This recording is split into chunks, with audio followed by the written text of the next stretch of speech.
একবিংশ শতাব্দীর সবথেকে বড় জিওপলিটিক্যাল ইভেন্ট এবার শুরু হয়ে গেল। ভেনিজুয়েলার পরে এবার ইরান।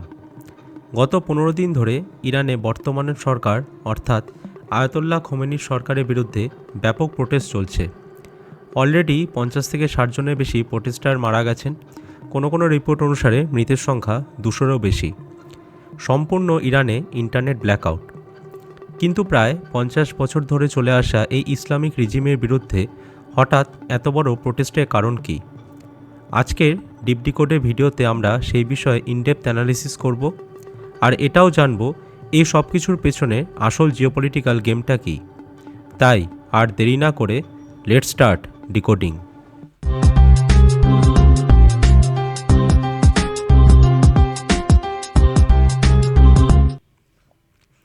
(1979) সাল পর্যন্ত ইরানে ক্ষমতায় ছিলেন শাহ রেজা পেহলাভি।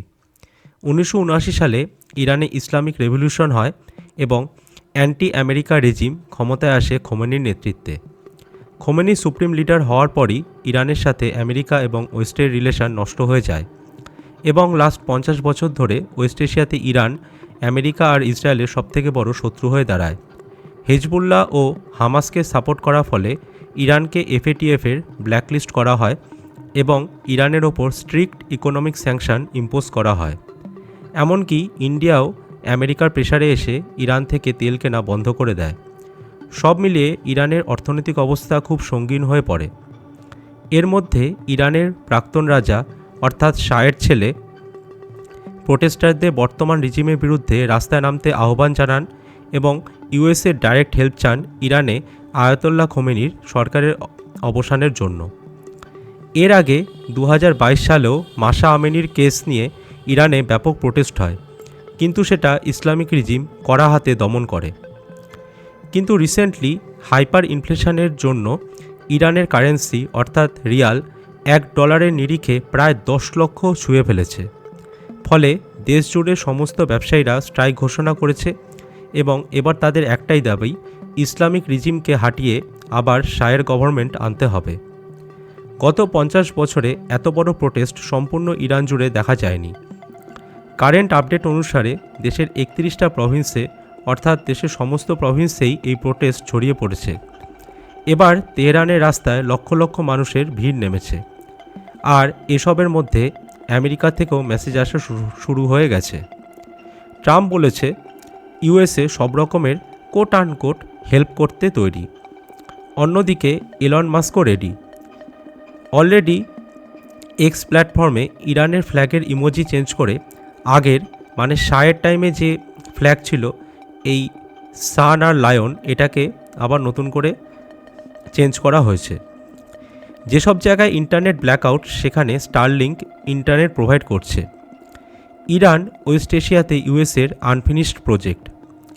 লাস্ট 50 বছর ধরে আমেরিকা অনেকবার চেষ্টা করেছে এখানে রেজিম চেঞ্জ করার, কিন্তু সাকসেসফুল হয়নি। 2026-এ এসে হয়তো সেই হিস্ট্রি চেঞ্জ হতে চলেছে। এবার সবথেকে বড় কোশ্চেন হলো এই সব কিছুর পেছনে আসল জিওপলিটিক্যাল খেলাটা কি? প্রোটেস্ট যেগুলো চলছে সেগুলোকে ছোট করা হচ্ছে না। হ্যাঁ, অবশ্যই ইরানে কঠোর ইসলামিক রিজিমের জন্য তাদের কঠোর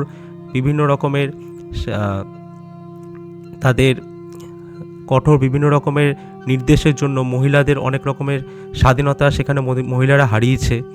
প্লাস ইরানের অর্থনৈতিক অবস্থাও সত্যি খুব খারাপ।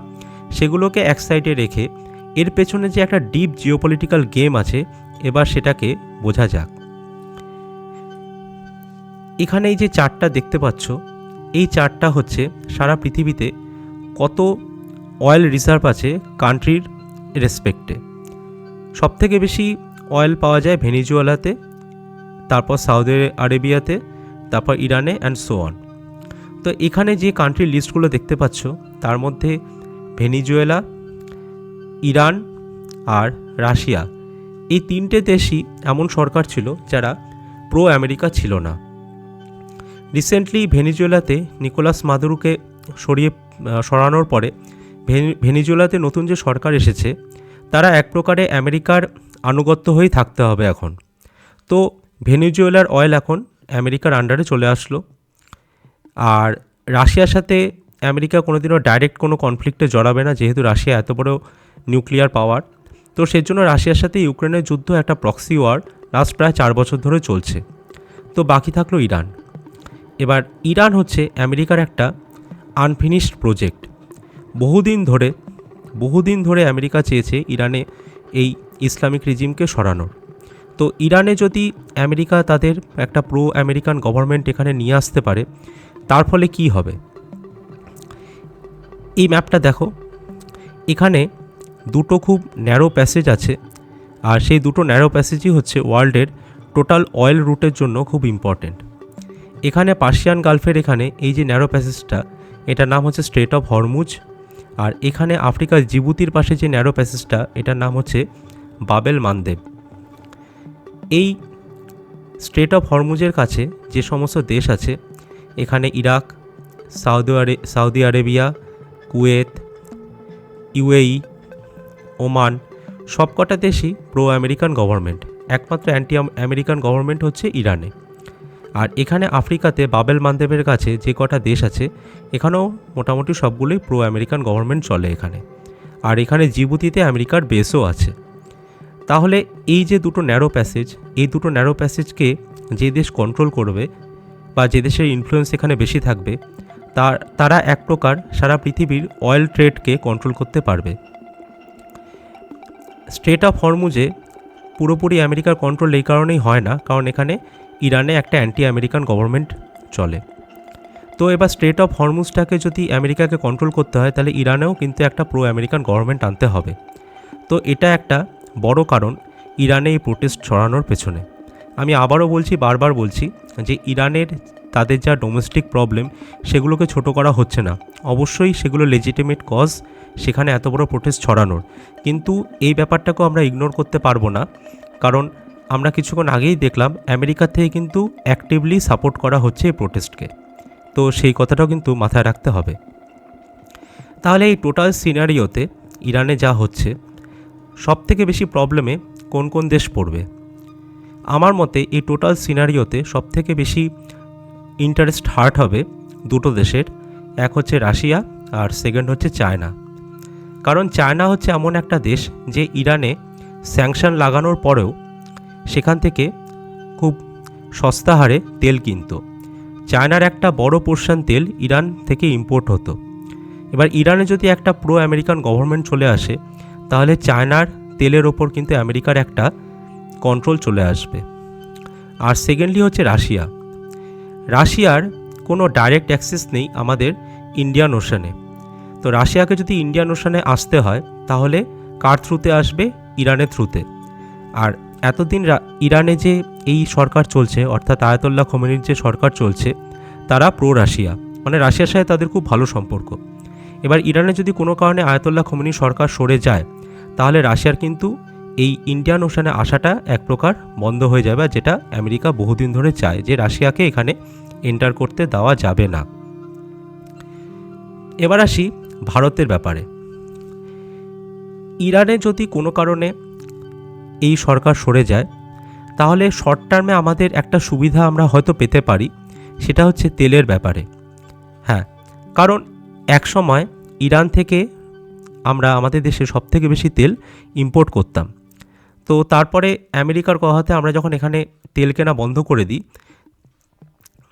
আমাদের এখন তেল পৃথিবীর অন্যান্য দেশ থেকে কিনতে হয়। তো ইরানে যদি কোনো কারণে প্রো আমেরিকান গভর্নমেন্ট চলে আসে, তাহলে এই যে অয়েলের ইরানের তেলের ওপর যে ইন্ডিয়ার যে একটা নিষেধাজ্ঞা আছে, সেটা অনেকটা উঠে যাবে। আর এতে আমাদের সুবিধাটা কী হবে? কারণ আমাদের যে পশ্চিম উপকূলের যেখানে যে পোর্টগুলো আছে, বিশেষ করে মুম্বাইতে, গুজরাটে, তার থেকে ইরান কিন্তু একদম কাছে। তো আমাদের এখানে তেলের খরচাও কিন্তু অনেকটা কমে যাবে, মানে অয়েলের ইম্পোর্টের খরচাটা অনেকটা কমে যাবে। এছাড়াও ইরানে আমরা এই যে জায়গাটায়, এখানে আমরা একটা পোর্ট ডেভেলপ করেছি, যার নাম হচ্ছে চাবাহার পোর্ট। এই চাবাহার পোর্টের মাধ্যমে আমাদের টার্গেট হচ্ছে যে ভারতের পশ্চিম উপকূল থেকে কোনো জাহাজ বেরিয়ে এই চাবাহার পোর্টে এসে ল্যান্ড করবে। এখান থেকে ল্যান্ড রুট ধরে ইরানের মধ্য দিয়ে, এখান দিয়ে আজারবাইজান হয়ে আমরা ডাইরেক্ট মস্কোতে এন্টার করব। মানে ভারত থেকে সুয়েজ ক্যানাল হয়ে এই যে রুটটা, নর্মাল যে রুটটা, এই রুটটাকে অ্যাভয়েড করার এটা একটা উপায়। তো এই টোটাল যে রুটটা এর নাম হচ্ছে নর্থ সাউথ ট্রান্সপোর্ট করিডোর। এখানে তোমরা এই ম্যাপটা দেখতে পাচ্ছ যে কীভাবে ভারত থেকে কোনো জাহাজ বেরিয়ে ইরানের থ্রুতে গিয়ে ল্যান্ড রুটের মাধ্যমে আমরা রাশিয়াতে প্রবেশ করে তারপর রাশিয়া থেকে বাকি ইউরোপের সাথে আমরা ট্রেড করতে পারি। তো এই অল্টারনেট যে একটা ট্রেড রুট, তার জন্য ইরানের চাবাহার পোর্ট খুব ক্রিটিক্যাল আমাদের কাছে। তো আমেরিকা যদি ইরানে ক্ষমতায় চলে আসে, বা আমেরিকা তো ডাইরেক্ট ক্ষমতায় আসবে না, ওটা বলা ভুল, মানে ইরানে যদি কোনো প্রো আমেরিকান গভর্নমেন্ট চলে আসে, তাহলে চাবাহার পোর্টের ওপর কী প্রভাব পড়বে এখন সেটাই হচ্ছে দেখার। এবার একটা লার্জার জিওপলিটিক্যাল পিকচারে আসা যাক। এই যে আমাদের ইন্ডিয়ান সাবকন্টিনেন্ট, এই ইন্ডিয়ান সাবকন্টিনেন্টে ধীরে ধীরে আমরা আবার দেখতে পাচ্ছি কোল্ড ওয়ারের পরে, কোল্ড ওয়ার শেষ হওয়ার পরে আমেরিকার প্রেজেন্স আবার আস্তে আস্তে বাড়তে শুরু করেছে। এই রিজিয়ানে একসময় চায়নার খুব ইনফ্লুয়েন্স ছিল, লাস্ট 15-20 বছর ধরে চায়নার ভালো ইনফ্লুয়েন্স ছিল। কিন্তু রিসেন্টলি আমরা দেখতে পাচ্ছি এই পাকিস্তানে যে গভর্নমেন্ট চলছে, গভর্নমেন্ট বলতে পাকিস্তানে যে মানে আনডিক্লেয়ার্ড মিলিটারি শাসন চলছে আসিম মুনিরের নেতৃত্বে, সেটা পুরোপুরি প্রো ইউএসএ, আমরা যেটা বারবার দেখেছি রিসেন্ট টাইমে। বাংলাদেশেও ইউনুসের সরকার চলছে, ইউনুস পুরোপুরি প্রো আমেরিকান। নেপালে যে সরকার ছিল, সেই নেপালের সরকারও কিন্তু সরে গেছে, যারা প্রো চায়না ছিল তারা এখন আর প্রো চায়না নেই। তাহলে সব মিলিয়ে দেখা যাচ্ছে যে আমাদের ইন্ডিয়ান সাবকন্টিনেন্টে কিন্তু ভারতের চারিদিকে আমেরিকার প্রেজেন্স আস্তে আস্তে বাড়তে শুরু করেছে। এবার আমেরিকার প্রেজেন্স আমাদের এই অঞ্চলে বাড়া মানেই যে ভারতের জন্য সেটা কোনো বিপদ, সেটা এখানে বলছি না। কারণ বর্তমানে আমেরিকার মেন টার্গেট হচ্ছে চায়না। যে এই টোটাল ইন্ডিয়ান ওশান রিজিয়নে, মানে ইন্ডো প্যাসিফিকে, এই ইন্ডিয়ান ওশান আর এখানে প্যাসিফিক ওশান, এই টোটাল রিজিয়নে কিভাবে চায়নাকে কন্টেন করা যায়, এটা হচ্ছে আমেরিকার মেন অবজেক্টিভ। তো শর্ট টার্মে ইন্ডিয়ার জন্য এটা খুব একটা খারাপ সংকেত না হলেও লং টার্মে কিন্তু ভারতের সাথে আমেরিকার একটা সমঝোতায় আসতে হবে। 2026 সালে এসে ভারতের সাথে আমেরিকার সম্পর্ক কোথায় গিয়ে দাঁড়ায়, ট্রাম্পের সাথে নরেন্দ্র মোদীর পার্সোনাল সম্পর্ক কোথায় গিয়ে দাঁড়ায়, সব কিছু ডিপেন্ড করবে আমাদের সাবকন্টিনেন্টের এবং ভারতের ফিউচার তার ওপর। 2026 সালটা খুব ইভেন্টফুল হতে চলেছে, কারণ প্রথম 15 দিনের মধ্যেই আমরা এত বড় বড় জিওপলিটিক্যাল ইভেন্ট দেখতে পেয়েছি। তো এই বছরে এরকম আরও বড় বড় জিওপলিটিক্যাল ইভেন্ট হয়তো হতে পারে। ইরানে প্রোটেস্ট চলছে, এরপর তাইওয়ানে হয়তো কিছু হতে পারে। তো সব মিলিয়ে এই বছরটা খুব ইভেন্টফুল হতে থাকবে, সেটাই আমার ধারণা। যাই হোক, আজকের ভিডিও এ পর্যন্তই, দেখা হবে পরের ভিডিওতে। আনটিল দেন, জয় হিন্দ।